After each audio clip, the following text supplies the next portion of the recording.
Entre la vida y la muerte, vivir en alerta, son dos conceptos que se repiten en la historia de Tato Petruzzi, excombatiente de Malvinas. En aquel momento como soldado camillero y después como médico en las terapias intensivas. A 44 años de la Guerra de Malvinas, esta es su historia.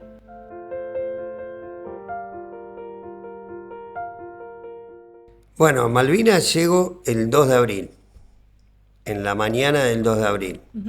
En realidad, bueno, en la madrugada, parte de nuestro regimiento, que era el Regimiento de Infantería 25, que estaba localizado en Colonia Sarmiento, Chubut, llega parte del regimiento, llega y son quienes forman parte de la recuperación de las islas junto con los infantes de marina. O sea, la parte de ejército era el Regimiento 25. Y nosotros, el resto, llegamos en la mañana del 2 de abril. Ya en realidad se habían recuperado las islas, nosotros llegamos al aeropuerto, llegamos en avión. Previo al aterrizaje nos informaron que por ahí había que prepararse, que podía haber combate, pero bueno, cuando llegamos estaba ya todo calmo. Y bueno, y a partir de ahí empezó una historia, una estadía en nuestras islas, ¿no? ¿Cuántos años tenías ahí, Tato? 18. ¿Y estuviste todos los días que duró la Guerra de Malvinas? Sí, yo volví el 20 de junio. En realidad, durante muchos años pensé que había vuelto el 19, pero bueno, con el tema cuando aparece Madryn se quedó sin pan, que es la llegada del Canberra con soldados argentinos como prisioneros de guerra. Bueno, el pueblo de Madryn entregó pan a los soldados y realmente se quedaron. Y eso fue el 19 de junio, la llegada del Canberra. Yo llegué como prisionero de guerra, registrado por la Cruz Roja Internacional y demás, en el Norland, que era también un barco inglés. Bueno, después que finalizó la guerra, nosotros permanecimos en la isla hasta el 19, 18, porque más o menos el viaje fueron de 36 horas. Tato, ¿y qué lugar te asignaron en la Guerra de Malvinas? ¿Dónde estabas vos puntualmente? Bueno, nosotros cuando llegamos, el primer lugar fue el aeropuerto. Del aeropuerto nos trasladamos ese mismo día a Puerto Argentino, una larga caminata con los bolsones al hombro, que hay muchas fotos que registran esos momentos. Y bueno, el primer día fue en un galponcito y ahí empezamos a sentir la dureza del clima de Malvinas, viento, el frío, humedad.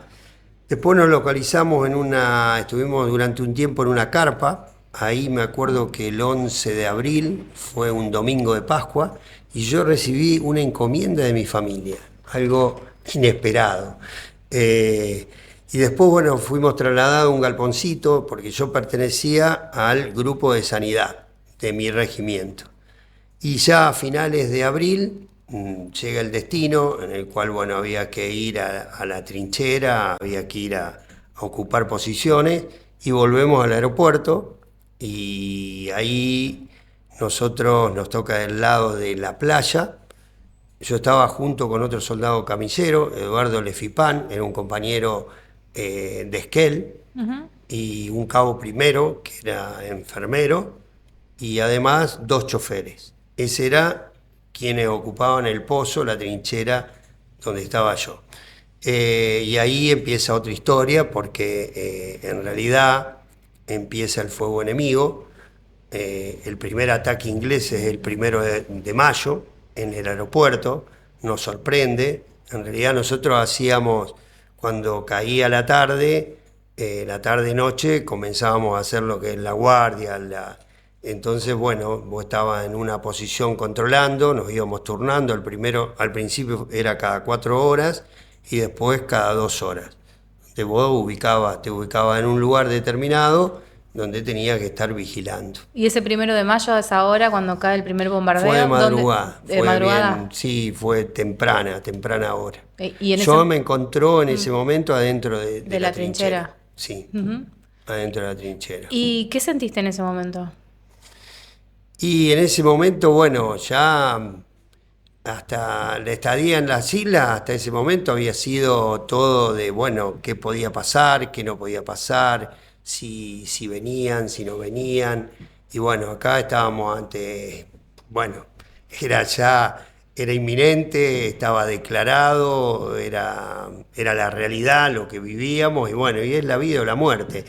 O sea, el primer impacto entre la vida, en pensar esto entre vida y muerte, fue cuando la tarde-noche del 1 de abril nos informan que a la mañana nosotros íbamos a Malvinas. Sí. Porque en realidad uno no iba a una maniobra militar, ni iba a custodiar sino que íbamos a un lugar en el cual, bueno, sin duda que iba a haber enfrentamientos. Y bueno, y a partir de abril fue una estadía donde vimos llegar tropas y demás, y de ubicaciones, y ya el primero, bueno, era saber y sentir lo que es un bombardeo, De esos, lo que es estar bajo fuego enemigo, ¿no? ¿de esos cuántos durante toda la guerra Malvinas? Todos los días, todos los días. En realidad el 1 de mayo fue el primer bombardeo aéreo, Sí. y el primer bombardeo naval, porque ya al mediodía, primera hora de la tarde, también aparecieron allá en el horizonte unos barquitos y que empezaron a lanzar sus proyectiles. También una situación muy traumática, porque cuando vos estás en el bombardeo naval, vos sentís el ruido, como que el proyectil viene rompiendo el aire, y vos estás debajo en la trinchera y no sabés si te cae o no. Mientras que el bombardeo naval, aéreo, son segundos, ¿no? También. Después uno empieza a ver de qué se trata, ¿no? Cuando en realidad vos estás frente y ves lo que es el cráter que deja una bomba aérea, que es de 10 metros más o menos de diámetro por 5 de profundidad. El otro es de 2 por 1 o de 3 por 1, pero en realidad, bueno, estar protegido, sentir que, bueno, no te alcance una esquirla, o bueno, por supuesto que no te caigas sobre la posición. La única defensa que ustedes tenían ahí era su trinchera, ¿no había otra forma? ¿No tenían otra defensa desde el lugar? Lo que pasa que, bueno, con respecto a los ataques aéreos, estaban las antiaéreas de la fuerza, de la Fuerza Aérea, y con respecto a lo naval, vos tenés que esperar que llegue a contrarrestar el ataque, ya sea los aviones o tus propias tropas que puedan atacar los barcos enemigos, ¿no? Sí. O que ellos decidan Sí, claro. dejar de hacerlo. Pero bueno, uno desde ese lugar nosotros no teníamos la posibilidad. Es más, los ataques aéreos generalmente eran nocturnos. Llegó un momento que eran sobre todo nocturnos. Entonces vos escuchabas el ruido y sabías que se iba a producir un bombardeo. En el cual, bueno, es lo que te digo, son segundos, te tocaba o no te tocaba. En el caso nuestro, como camillero, teníamos que esperar una vez que pasaban los ataques si había que ir a socorrer o no. Y bueno, por ejemplo, se daba la situación que al principio a nosotros nos sonaban las alertas rojas. La alerta roja, en realidad, después llegó un momento en el cual nosotros sabíamos que la alerta roja era cuando pasaban a 10.000 metros de altura, y generalmente no te bombardeaban. Los bombardeos, los ataques venían al ras del mar, aparecían, y ahí es donde te bombardeaban. Lo que sí, había un juego psicológico de parte de ellos, porque al principio coincidía con los horarios de comida. Nosotros en realidad íbamos a buscar la comida, ese camión y la cocina que vemos que recorre las noches de invierno, ¿no? Para gente en situación de calle, es lo que nosotros esperábamos. En el lugar que yo estaba, venía al costado de la pista, paraba, y nosotros hacíamos unos 200 metros a buscar la comida. Sí. Y eso se daba, hubo un momento en el cual cada vez que íbamos a buscar la comida sonaba la alerta roja. Entonces vos, ¿qué hacías? Buscabas el lugar donde te pudieras proteger. El primer hueco que encontrabas es donde vos buscaba la protección. Claro. ¿Y ahí te hiciste soldado camillero porque te lo pidieron? ¿Fue medio casualidad? No, ¿Vos fue no por tenías esa. conocimiento de No, medicina en ese no, momento? no, no, no. Yo había terminado el secundario en el 81. Sí. Yo terminé el secundario en el 81 y había tenido el sorteo fue a mitad de año del 81, me tocó el 581, lo recuerdo como si fuera hoy en una de las aulas del Normal 3, Ajá. porque yo estaba haciendo el secundario en el Normal 3, y en el cual, bueno, estábamos todos los varones, estábamos expectantes de ese sorteo, porque definía un futuro. Y sí. Más allá que también definía por ahí si te cortaban el pelo, si no te cortaban Ujú. el pelo, si cambiaba la situación. Cada uno tenía un motivo por el cual en realidad ese número jugaba. Y para mí era, viste, era un momento muy importante porque yo tenía todo un proyecto.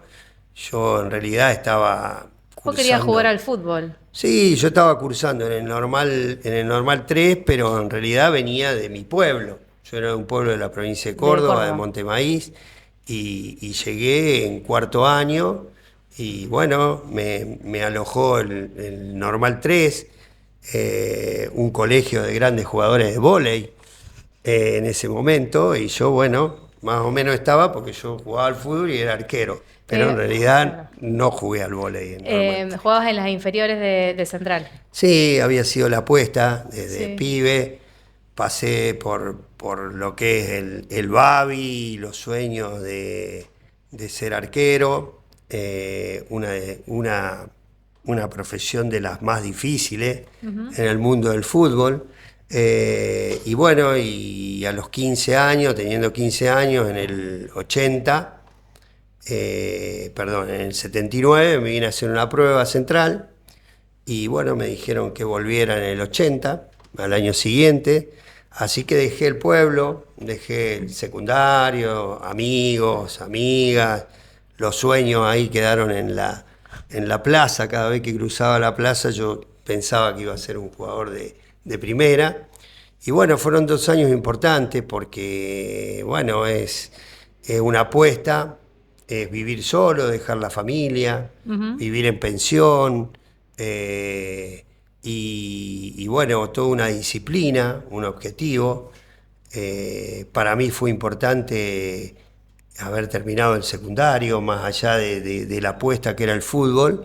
Para mí terminar el secundario era algo importante porque yo siempre tenía una puerta que hasta ese momento no la había abierto, pero pensar en una educación superior. Sí. Entonces, bueno, me levantaba solo todas las mañanas y me iba al Normal 3. Tato, ¿y en qué momento te diste cuenta que el sueño de ser futbolista había llegado a su fin? ¿Eso fue cuando fuiste a Malvinas o fue antes? Y en realidad esto que te decía, para mí el servicio militar era, en ese momento a mí me jugaba como un obstáculo, porque era de postergar lo que venía haciendo, y en esto hasta el día de hoy sigue siendo, si bien hay otras posibilidades por ahí. Hoy en el fútbol hay muchos clubes, muchas divisiones, pero en esa época vos tenías una competencia, como siempre lo hay, y bueno, y yo sabía que era un año que se perdía. También son las casualidades, porque yo había hecho un cambio de domicilio.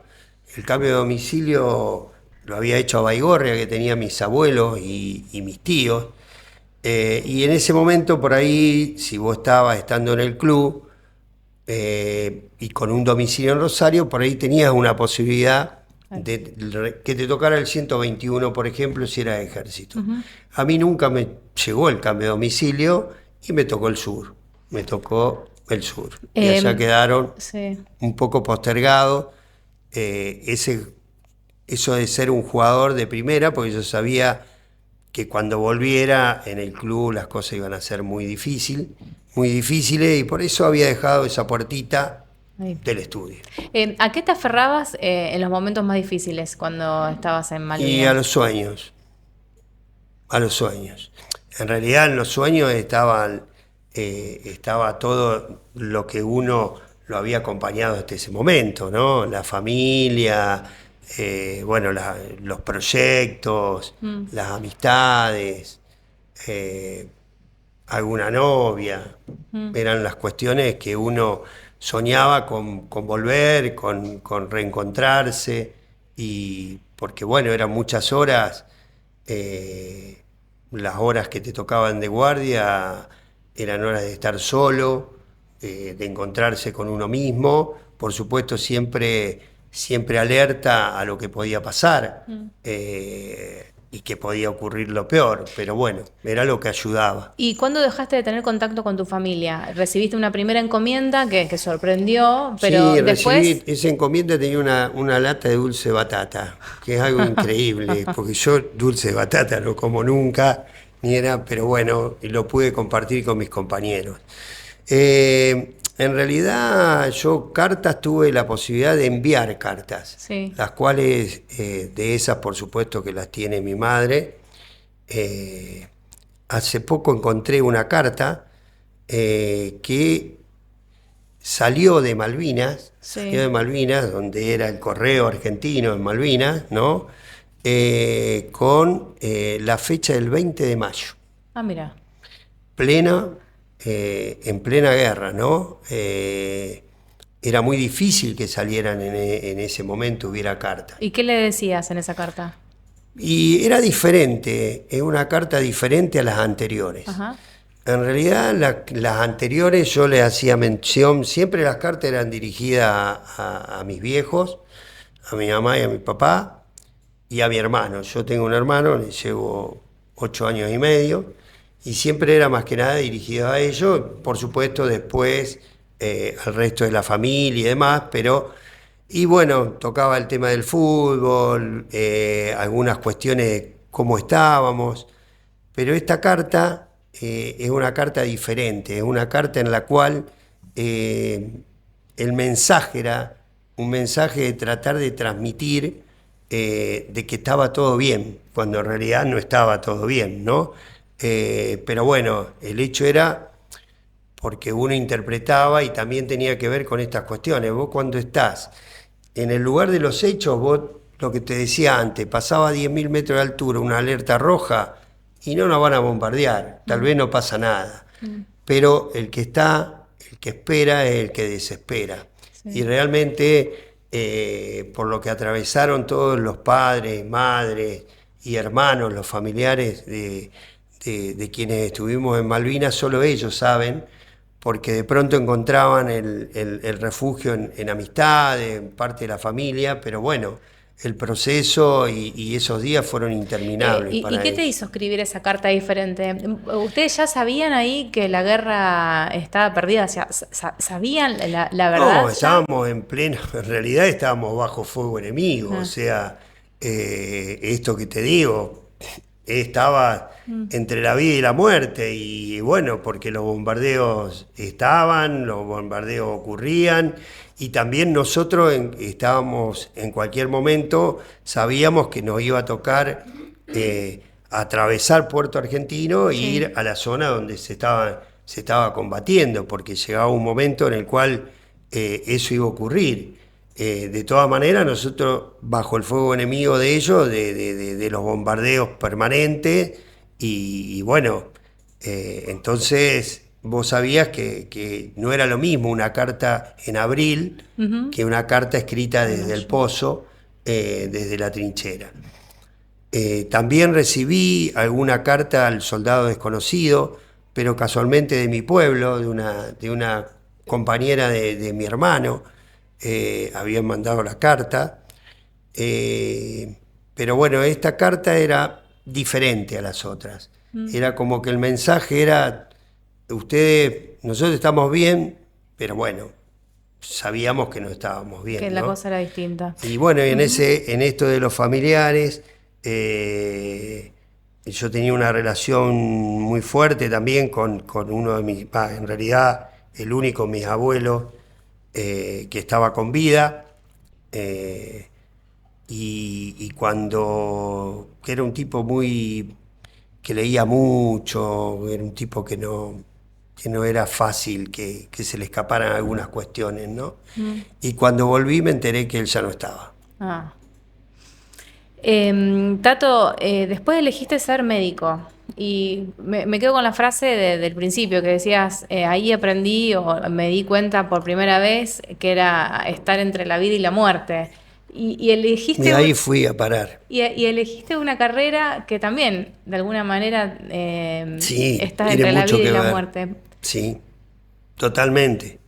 Siempre estuve ligado, en realidad, desde que terminé la residencia de pediatría, por diferentes motivos, ¿no? También a veces por cuestiones laborales, por una salida laboral y demás, pero bueno, estuve siempre ligado a las terapias intensivas. Sí. Primero alterné entre la neonatología y la terapia pediátrica, un paso por recuperación cardiovascular. Y después, bueno, me quedé con la neonatología y bueno, fueron muchos años de estar alerta. Yo siempre digo y hago ahí es como que hago una unión entre el antes, el durante y el después de Malvinas y lo que tiene que ver con mi vida, ¿no? Pero bueno, en el antes estuve como arquero. La apuesta fuerte fue ser un arquero, que después por suerte lo pude seguir hasta el día de hoy. Eh, pero después me tocó en Malvinas esto de estar custodiando y de estar observando y de estar atento. Y aparte, una vez que pasaba el ataque, uno tenía que estar ahí pendiente, o sea, no se había terminado. Era como que seguir en estado de alerta, Sí. como hacen los arqueros mientras miran adelante lo que está pasando, y tratando de que, bueno, no entre mantener el arco en cero, ¿no? Y acá era custodiar para que no nos produzcan bajas el fuego enemigo. Y después al volver, en esto de estar en una sala de terapia intensiva, estar permanentemente atento puedo entrar a la sala y lo primero que hacer es mirar un monitor, aparte de mirar la incubadora y mirar a la paciente o al paciente, ¿no?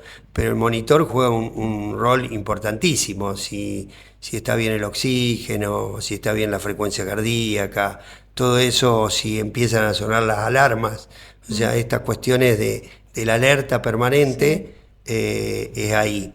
Y los últimos años en la NEO fueron muy intensos, porque la NEO del Eva Perón, que en realidad me emociona porque es una de mis casas importantes, donde pasé muchos años y muchas horas, porque no es lo mismo una guardia de 24 horas que algunas horas. Durante 24 horas en la salud pueden ocurrir, en un hospital o en un sanatorio pueden ocurrir mil cosas, ¿no? De pronto todo cambia. Y nosotros, bueno, somos una NEO que hace 15 años aproximadamente vienen todos los bebés prematuros de menos de 1,5 kilos y de 32 semanas de gestación. En realidad es un desafío tremendo para el equipo de salud, por eso durante todos los años también para mí, y será permanente y lo diré siempre, los equipos son los que dan los resultados, solo nadie puede, y realmente, bueno, es un lugar de contención, es un lugar que yo sé, hoy jueves, en realidad era mi día de guardia, y sé que ahí hay todo un equipo que está al palo, que está ahí pendiente de todo, y que bueno, por ahí de pronto son horas y horas al pie de una incubadora, tratando de esto, de luchar entre la vida y la muerte. En su momento, en los peores momentos de Malvinas, decías que te aferrabas a los sueños. En los peores momentos de una NEO, de una terapia, ¿a qué te aferrabas? Y al desafío, A no entregarse. Siempre que uno ve que hay posibilidades, ¿no? Pero el tema es ese, el desafío de no entregarse. Siempre que hay posibilidades y hay latido y nos da el tiempo, bueno. ¿Alguna vez te pusiste a pensar que estabas destinado a salvar primero tu propia vida y después la vida de otros? No. ¿Lo Creo que sentiste me de fue esa llevando. manera? Sí. La vida me fue llevando. Sí, siempre sentí, y creo que es algo importantísimo en el rol que vos ocupes, en el lugar que vos estés, el compromiso. Creo que el compromiso, y no solo con vos, sino con el otro, eso juega un rol fundamental. Y bueno, y si uno está en equipo, tiene que haber compromiso. Y si uno está en el caso de la salud, está al servicio de poder ayudar a dar vida o a estar con vida, tiene que estar el compromiso. Vuelvo a Malvinas. ¿Estuviste prisionero de guerra 5 días aproximadamente? Sí, más o menos. Nosotros fue el 14, el día 15 nosotros tuvimos que entregar las armas, pero volver a nuestra posición, porque en realidad todas las tropas argentinas, nuestras tropas, estuvieran donde estuvieran, fueron como prisioneros al aeropuerto. ¿Cómo te trataron los ingleses? No tuve prácticamente contacto, muy poco contacto. En el barco el contacto era para entrega de alimentos, que fueron cada 12 horas. Yo estaba en mi caso en un camarote con otros compañeros. Sí. Y ese fue el contacto que tuve. Y dentro de como prisionero, estando como prisionero, fue muy poco el contacto.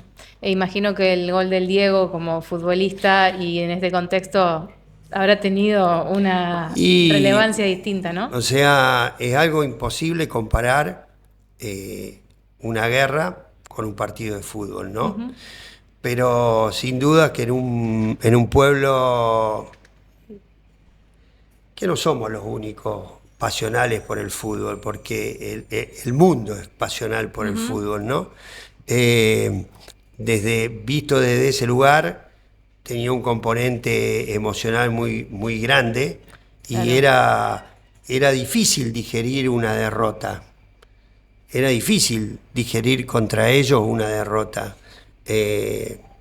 Cada uno lo habrá o lo toma o lo tomó como pudo o como quiso. Desde mi lugar fue una hermosa sensación, fueron goles inolvidables y fueron momentos muy emotivos, si bien siempre aclaro que bueno, no lo podemos comparar, pero bueno, son momentos. ¿Volviste a Malvinas? No volví a Malvinas. ¿Porque no quisiste o no se dio? En realidad, con respecto a Malvinas, nosotros desde el lado institucional, desde las instituciones, hay muchas instituciones, el planteo es, y desde hace muchísimos años, Malvinas sin pasaporte. En realidad, eso no quiere decir que si hay compañeros que tienen la posibilidad de volver o necesitaron volver y lo hacen, uno diga que está mal. No, todo lo contrario, o sea, en buena hora que quien lo necesite pueda volver a pisar el suelo de Malvinas, porque encontrarse y cerrar parte de una historia en la vida de cada uno de nosotros. Es lo mismo que en cada uno de nosotros hay un testimonio diferente. Son todos los pedacitos que hacen que podamos uniéndolos, construir un pedazo de esta historia contemporánea, ¿no? Pero bueno, en el caso mío no tuve la posibilidad, tampoco la busqué, pero bueno, creo que si se diera en algún momento volver, está bueno porque es cerrar cerrar historias. ¿Pudiste a lo largo de todo este tiempo olvidar algunas imágenes de los momentos más difíciles, reconstruir esas imágenes de otro lugar? Sí, las imágenes en realidad yo siempre digo, ¿no? El paso, mi vida sin duda que va a haber siempre un antes y un después de Malvinas, porque el día que me fui a la colimba me acompañó mi vieja y le dije, no lloré, que la colimba no es la guerra. Y a los 2 meses estaba en Malvinas, ¿no? Eh, pero bueno, mi paso fue el estar en guerra, estar entre la vida y la muerte y volver con vida. Y volver, y siempre hago mención en el caso de mi lugar, yo tuve la posibilidad de volver desde lo físico, volví íntegro, que no era poca cosa, por supuesto que para nadie es poca cosa, ¿no? Porque las secuelas son terribles. Desde lo personal, en alguien que hasta ese momento había depositado un proyecto de vida en el físico, en el cuerpo, que era esto de entrenar y poder competir y poder jugar, volver sin secuelas fue importantísimo, porque hubiera sido muy difícil abrir algunas puertas que abrí al regreso, como volver a jugar al fútbol, si bien no lo hice desde lo profesional, lo hice desde un lugar, si se quiere, semiprofesional, porque pude jugar en las ligas del interior mientras estudiaba, jugaba al fútbol. Y bueno, para mí fue muy importante eso. Entonces me quedan, y los momentos durísimos, como siempre recuerdo un 25 de mayo, donde el 25 de mayo del 82, a 10 metros nos pasaron 2 aviones ingleses, en las cuales uno vio la cara del piloto, y yo quedé en una parva humana, una montaña humana, quedé arriba de todo, y tranquilamente podía haber sido ametrallado, podía haber sido el último día. Y bueno, no ocurrió, y los momentos que tuve, como camillero nos tocó, la primera acción fue el rescate de 2 soldados en la madrugada del 4 de mayo, y nos llaman, porque imagínate que todas las dudas y todas las inseguridades que de pronto uno tenía, que te llamaran a socorrer y encontrarte con tal vez lo peor. Bueno, nos llaman de madrugada, vamos a un lugar que teóricamente una bomba aérea había caído sobre la posición de los soldados. Se inició el rescate, la búsqueda, fueron aproximadamente entre 45 minutos y 1 hora. Uno esperaba encontrar en la oscuridad y demás, encontrar lo peor. No encontramos nada, se finalizó el rescate, se dio por finalizada la búsqueda, y cuando nos estábamos retirando escuchamos desde abajo un pedido de socorro. Y en realidad eran estos 2 soldados que habían quedado sepultados por la onda expansiva. La bomba les había caído próximo a su trinchera, quedaron sepultados, se inició el rescate y salieron con vida. Entonces me quedan esos recuerdos. Y los recuerdos dolorosos son el volver al regimiento y encontrarme con rostros que ya no estaban. Yo siempre veía 3 compañeros, que no eran compañeros míos, sino eran 3 pibes que siempre estaban juntos. Y yo en realidad me había tocado de mi pueblo, me habían tocado junto con otros 3 compañeros más, pero que no eran esos amigos que uno comparte el día a día, ¿no? Entonces yo siempre los veía y decía, bueno, dentro estás lejos, estamos en la colimba, pero estoy con mis amigos, ¿no? Y cuando volvimos, de los 3 había uno solo. Entonces, los compañeros caídos en Malvinas, esos compañeros de 18 años, yo los veo reflejados en ellos tres, en dos de ellos tres. Tato, lo último, ¿sentís que hoy Argentina saldó la deuda que en algún momento tuvo con los veteranos y los caídos de Malvinas? Yo creo que nosotros, en esto tiene un rol muy importante lo institucional. Porque nosotros cuando volvimos, bueno, no había muchas puertas abiertas. Sufrimos la desmalvinización, el olvido durante 10 años aproximadamente, donde vos golpeabas puertas y muchas de esas puertas se cerraban. En el caso mío siempre hago mención y soy un agradecido y un defensor hasta el último de mis días, voy a hacerlo, de la Universidad Nacional de Rosario,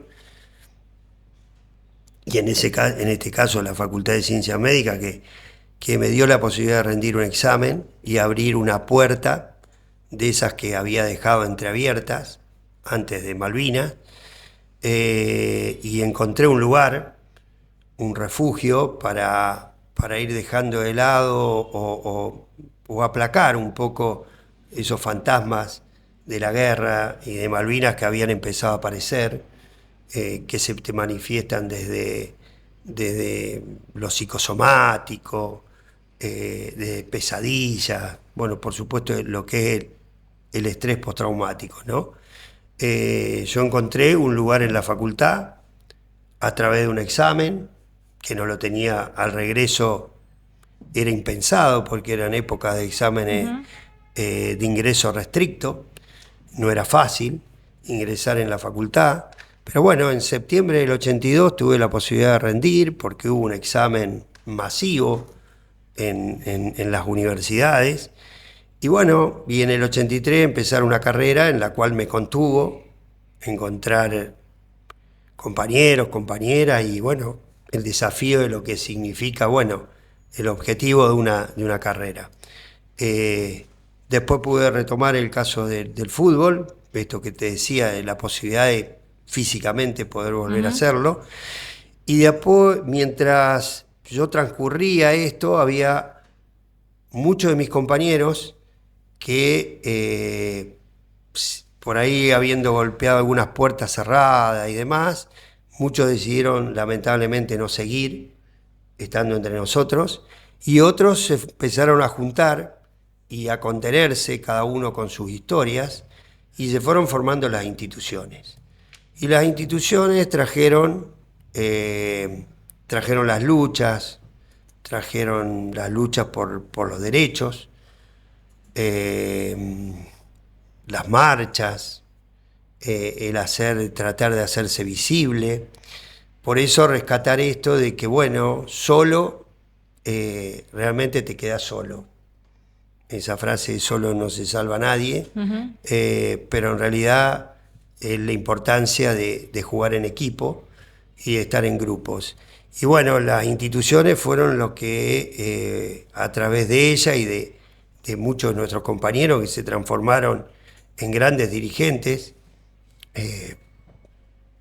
yo siempre lo nombro a Rubén, Rubén Rada, que es un dirigente para nosotros, fue importantísimo la labor de Rubén, junto con muchísimos compañeros que muchos de ellos lamentablemente ya no están, que patearon las calles, que golpearon puertas, y bueno, y se fueron logrando derechos. Y en realidad es porque también, bueno, nos hicimos visible, apareció el camión, la cocina, lo solidario, que está dentro, yo creo que es un ADN de los excombatientes, ¿no? Y también de los argentinos, porque no podemos olvidar que hubo un fondo patriótico, que lamentablemente pasó cualquier cosa, y que no llegó, algunas cosas tal vez no podían llegar, porque era imposible, pero lamentablemente no tuvieron el destino que tenían que tener, y eso genera a veces una desazón en el pueblo. Bueno, nosotros a través de eso, de lo solidario y de un cierto compromiso, pudimos hacernos visibles. Y hoy podemos decir que hay muchas leyes que son cumplidas, que fueron cumplidas, que nos contienen. Por supuesto que siempre va a haber algo más, pero se logró a través de una lucha colectiva. Y bueno, y de eso, si bien en cada uno de nosotros hay un testimonio diferente, ideológicamente en Malvinas no todos somos iguales, pero cuando llega el momento de estar juntos, tratando de mantener por sobre todas las cosas la bandera de la causa de Malvinas, una causa que nos une a todos, en la cual no hay banderas partidarias, institucionales, pasionales, sino que es la bandera del mayor símbolo de la soberanía nacional, que creo que es Malvinas. Ahí estamos. Gracias, Tato. Muy amable. No, gracias a vos. Y bueno, un buen momento. Gracias.